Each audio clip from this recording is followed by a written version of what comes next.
Hello, Amy. Hello, Jamie. How are you? I'm good. How are you today, sweet friend? I'm good, thank you. Good.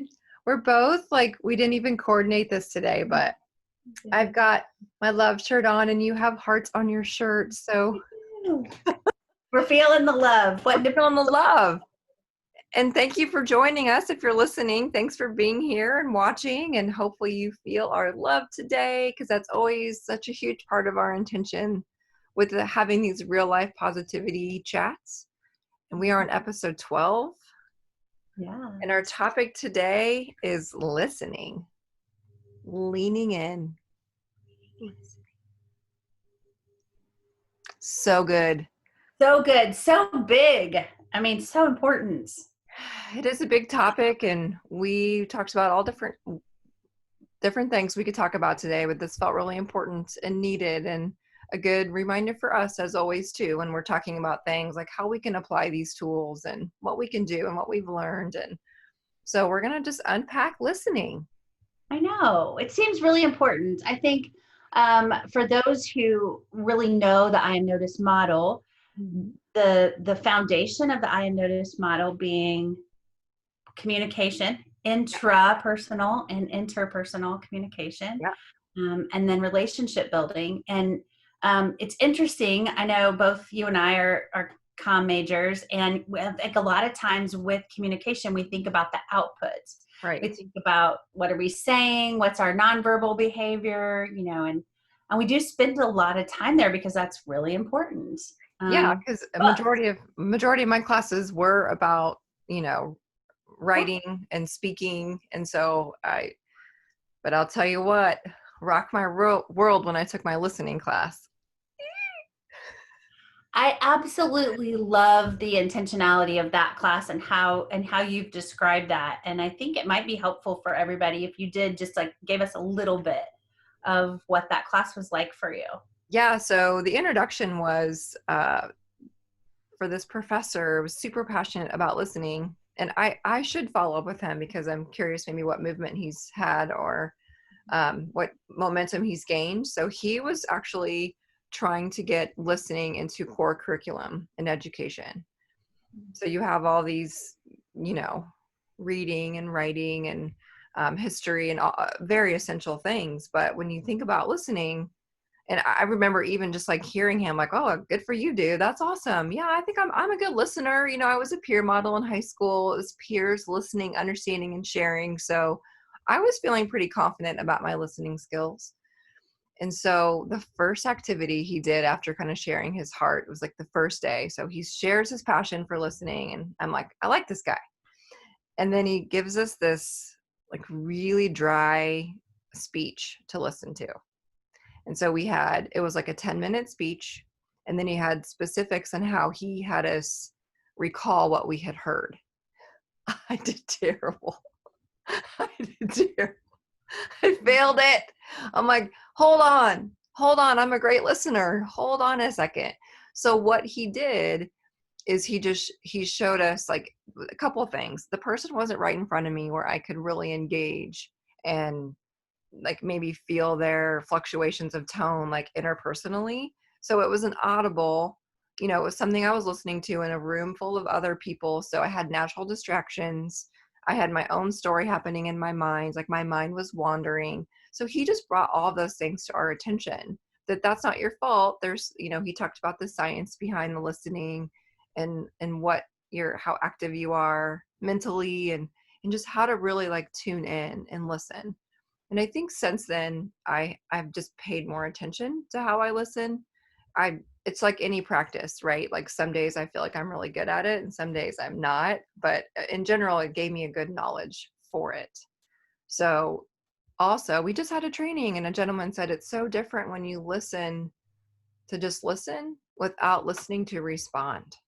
Oh, I thought that was so good and it reminded me of that class too. So lots of words, but it's just an awareness that it's a skill set, and it's a vital skill set indeed. I think a skill set that a lot of times people haven't been, they haven't like maybe had it modeled to them. Sure. There's a lot of, if you grew up in a house where there was a constant banter, and that's totally normal. Sometimes, like, to slow down and be present and listen would feel awkward or not connecting, Right. and so Yeah. how do you learn that skill set? Are there any takeaways? Are there anything you could share that if somebody's like listening to this episode going, I, I don't even know how I would learn, or did you just say that's a skill set? Like, what is that? So are there any like points or tips that you could give?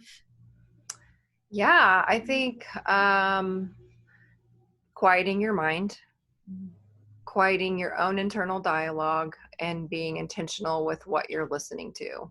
So whether that is an audible or something you're trying to learn, just being open to that, what you're hearing, I think is the first step, like getting yourself in a good space to actually hear. And so, I mean, I think about that as a parent just quickly. When my kids are needing my attention and I'm juggling 32 things that they don't know about, but I can tell they need me to hear them. So I will just quiet my mind mentally, put a pin in all those 32 things that I need to address they're all important and they're typically related to them too. So it's kind of just letting everything fall around me and within me. Not that it's not important, but just putting those kind of aside and just being so very present and in tune and just listen, just hear And it. so valuing the person you're in a relationship enough that if you can't put a pin in those other things, saying, I want to hear you so You much. bet. Can we wait? Can I finish this thing? Yeah, because sometimes Um, you can't just put a pin in 32 other things that are right. Yeah. happening. But Absolutely. just knowing that I honor you more than just to like go through the Pretend to listen. Yeah. pretend. So, because sometimes I think that happens. I know recently we were at a family event and my daughter said, I love you, mom. And I didn't hear her, but I guess I looked right at her and it became like this thing. And I felt so bad. And there's, of course, a lot of teasing around that. Like, oh, Yeah, you're a great noticer, mom. I'm like, oh, gosh, yeah. When you set the bar really high, indeed. that is a challenge. And so I want to say that too. Because there may have even been like a nugget or a tweetable like piece of advice there. Like, if you can't put a pin in it, say I'll come back to it, but then you've got to come back to it. For sure. Or if you're going to set a standard for I want to hear you when you talk, you really have to mean that, or it almost is worse. um Absolutely. if It's you like, I like, think that's, yeah. yeah, So that comes down to intentionality, yeah, and being present. So I think those are some key things. yeah, Being intentional, getting yourself set if you're available to do that mentally, physically, emotionally, all of those things. I think that's pretty huge. So if you have somebody that really needs you to hear them, like you're in a relationship and your capacity is out, you're done dealing. I think honoring that's okay. Or like you said, having that communication in the beginning to say, I'm going to do my best to hear you. Just know I'm feeling pretty tired or I've had this today but I love you and I want to be intentional. So I think that's why I say it's a skill set and a practice, because so much of it comes with the communication. yeah. And so I definitely think as a mom that I've had to say that like at night, like a lot, especially as the girls have gotten older, a lot of yeah, times they'll want to have a really like big conversation at like 10:30. And sometimes I have to evaluate that. Like sometimes it's an in the moment kind of thing and it needs to happen right then. And I just have to put my professional mom, hat on and yeah, really make myself choose that, yeah, because I want that. I want that relationship. And then there's other times where I have to say, like, this is too important to try to do when we're both so tired. it's And really so good. Yeah. we'll have a little bit of the conversation, but then set a time to have it in the future. So thinking about listening, I was thinking my speech and communication teacher in high school gave us a picture of the Japanese word for communication. And Mm, it's actually a combination of the symbols of the eyes, the ears, the heart, mm, and undivided, the word undivided. And so thinking very about cool. like that being present, And especially, not especially, but thinking about laying that over having challenging conversations. So would you agree that like having an easy conversation or like just a lighthearted, fun conversation requires a different level of skill set when it comes Absolutely. to listening to like challenging? Yes. And so when I think about all those components of the word communication and the undivided part, Mm. if it's important enough, um, if you think about it, if you're walking down the street and there's all these things around you, but then you see a diamond ring, like you just focus on the diamond ring, right? There's value there. That's going to be what you look at. That's a silly example. I was trying to think of really something really Good. clever, I but hear you. I mean, I was walking down the street. I was with you visually. I was listening to you're you. imagining it. I was imagining it. I'm like, But ooh, like, green. we give our focus to what we think is most valuable, really moment to moment. Yeah. So giving that undivided attention is such a gift when it comes to listening. Now, I think there's a lot of obstacles to doing that. So like you said, there's all the things that you've got to Sure. do.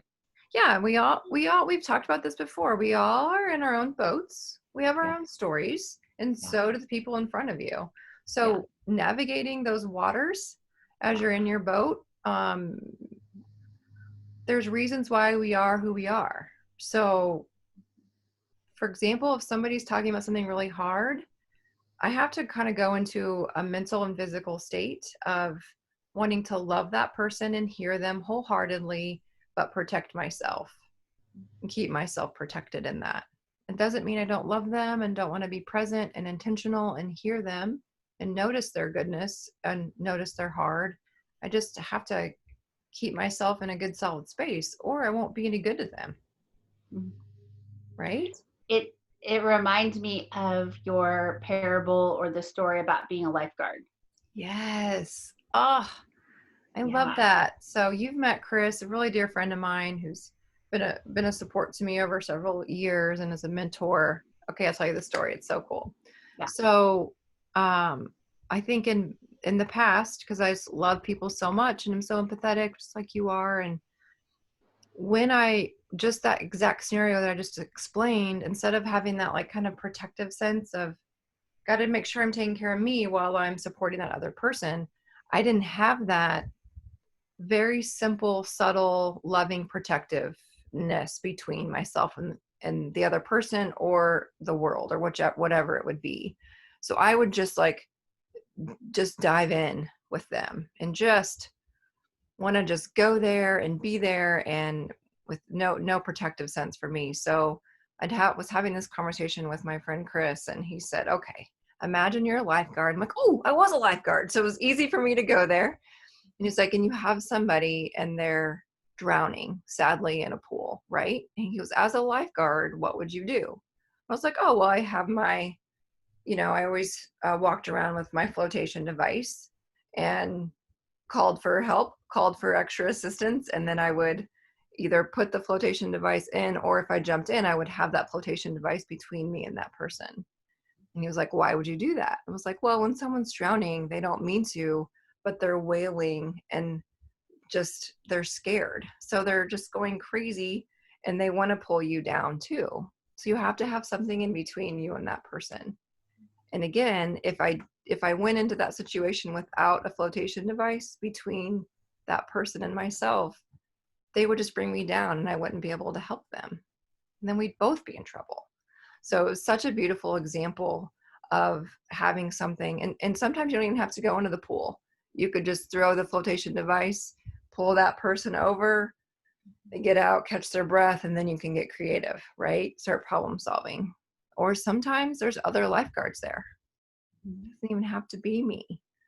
And I've worked through that guilt too, of like, oh, but I want to be there. And it wasn't that person that time, or all those little dynamics as a caring person. Yeah. So we have to definitely take care of ourselves while we're listening and being open and vulnerable and intentional. Yeah. So if we think about like kind of imagining like nuggets from other episodes coming together. Yeah. And just imagining, like last episode being about being authentic. So I'm going to be me. I'm going to be what feels right for me. I'm going to allow that to grow, but I'm going to honor my essence. I'm going to be me. And then we did an episode on difficult conversations and you know how to navigate that. And we've certainly talked about confidence a lot. And so I'm just imagining, like, if we put all Bring it those in. parts and pieces together, Totally. Yeah. and then we add the bonus of the skill set of listening Mm. to first ourselves. I mean, honestly, being open and having that growth mindset around who am I.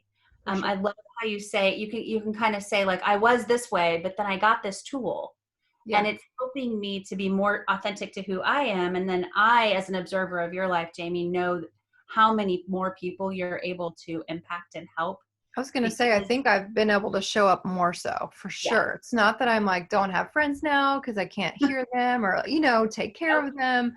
But I feel more solid yeah, and strong. So then I can like pour into others. yeah, yes. Thank you for saying And that, by the way. yeah, that's, I mean, that's really true. And I can see, though, and you and I've had lots of personal conversations, which we won't bore people with segue into, but we have talked about where that's misinterpreted sometimes. Mm, So if you're listening but you have your flotation device in between you and the person who's struggling, that it can sometimes feel like, wait, why aren't you jumping in with me? Why mhm. aren't you going down with me? I needed you here with me.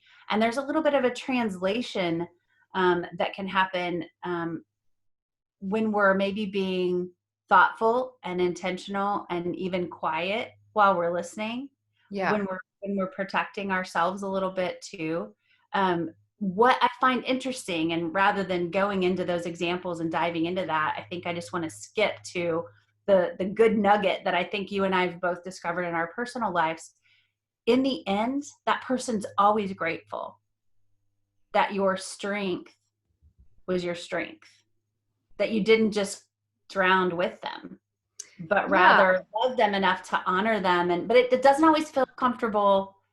it is. I think it can be different because I think sometimes when maybe somebody's in a hard space, they just want to maybe sit in that spiral, right? And so I think using the skill set of listening Mhm. and truly being a good listener and then asking good questions along the way.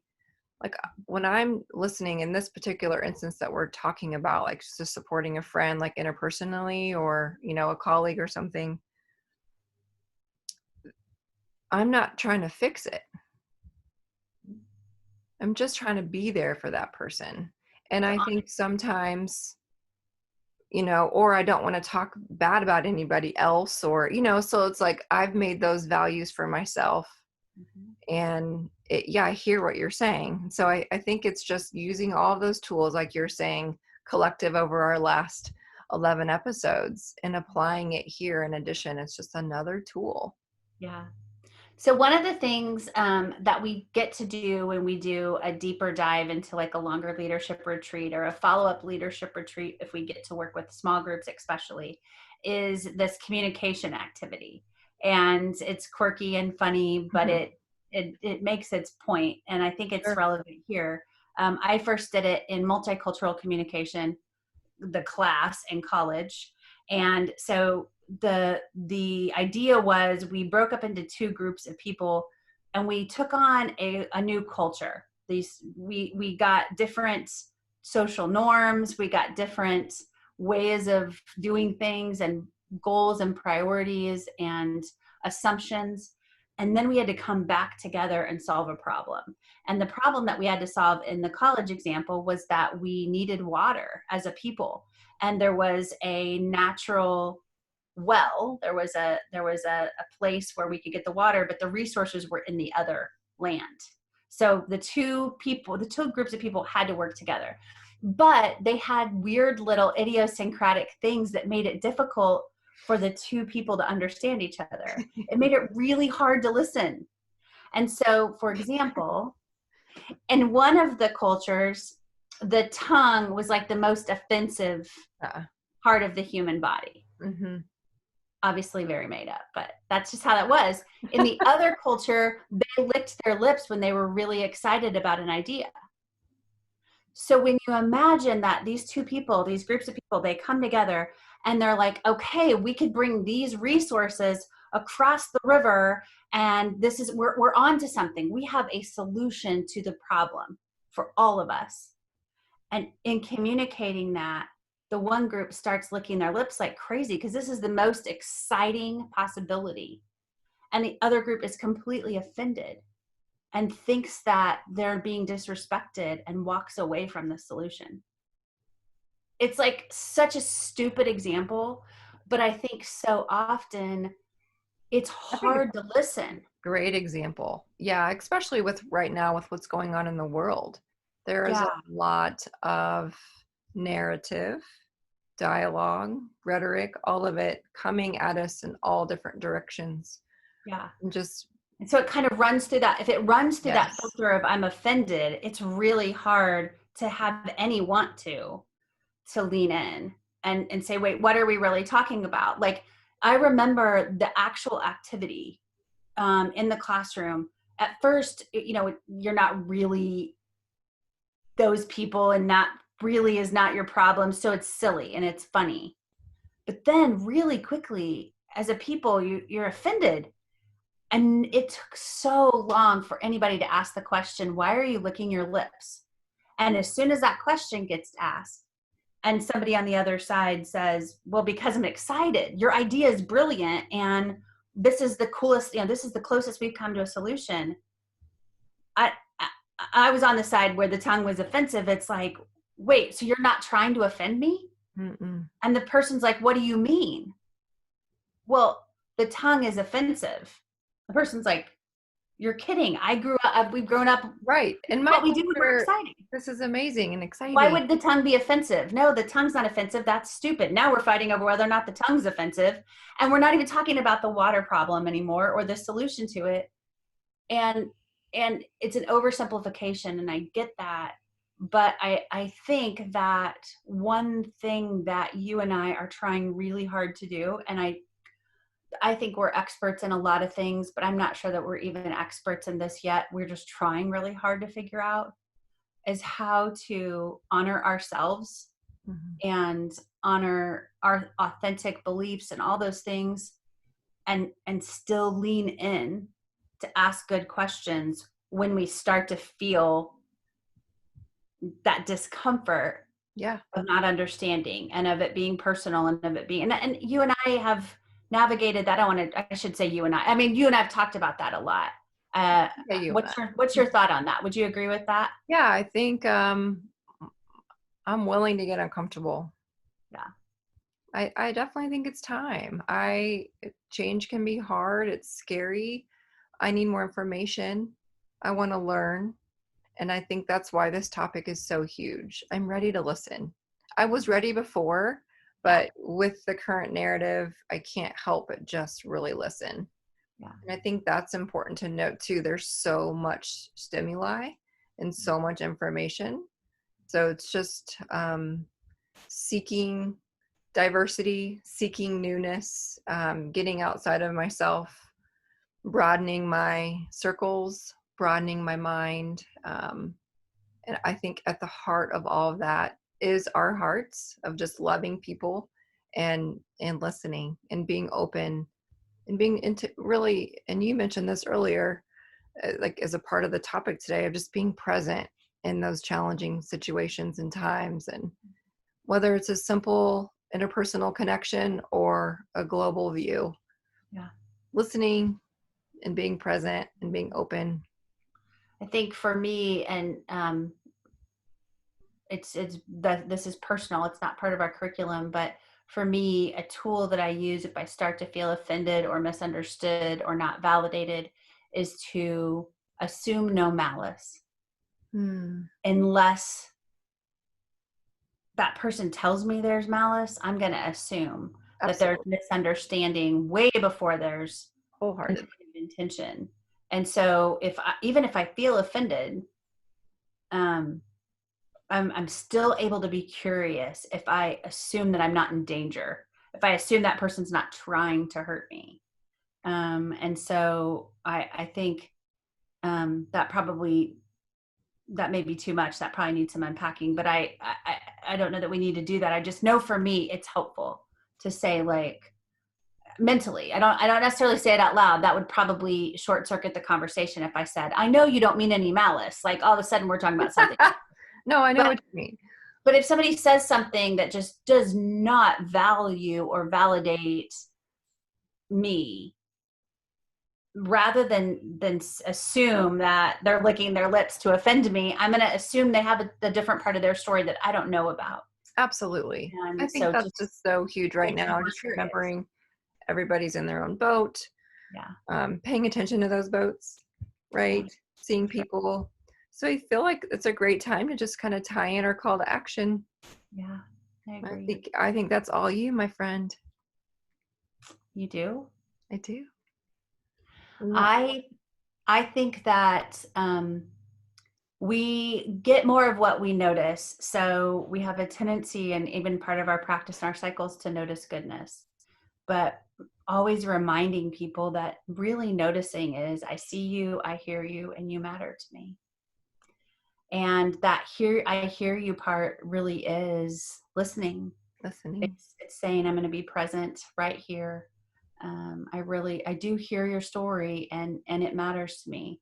And I hear you, and I don't understand all parts of it, and it matters to me. I hear you enough to be more curious and want to learn from you and want to honor you.